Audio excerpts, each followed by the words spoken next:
আসসালামু আলাইকুম। হিসাব বিজ্ঞানের একটি প্রশ্ন। একটি প্রতিষ্ঠান ২-১০-৩-৩০ শর্তে ৬০,০০০ টাকা মূল্যের পণ্য ক্রয় করে ১৫,০০০ টাকা মূল্যের পণ্য ফেরত দেওয়া হয় এবং অবশিষ্ট বকেয়া টাকা বাট্টাকালীন সময়ে পরিশোধ করা হয়।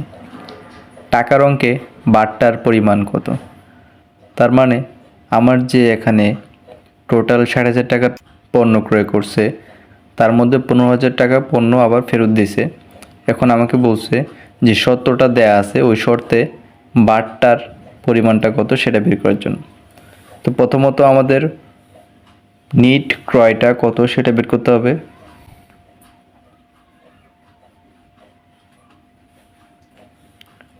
মোট ক্রয় ছিল ৬০,০০০ টাকা, সেটা থেকে যেটা ফেরত আসছে সেটা বাদ দিতে হবে।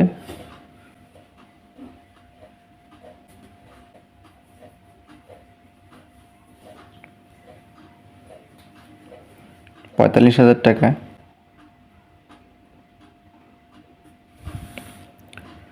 তো এখন বাটার পরিমাণ বের করব।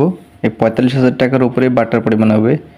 যেহেতু এখানে বলছে যে বাট্টাকালীন সময়ে পরিশোধ করা হয়, অবশিষ্ট যে টাকাটা সেটা বাট্টাকালীন সময়ে পরিশোধ করা হয়। তাহলে আমার এখানে শর্ত দিছে যদি ১০ দিনের মধ্যে আমি পরিশোধ করতে পারি তাহলে আমাকে ২% বাট্টা দিবে। বাট্টার পরিমাণ হবে 2%। তাহলে বাটার পরিমাণ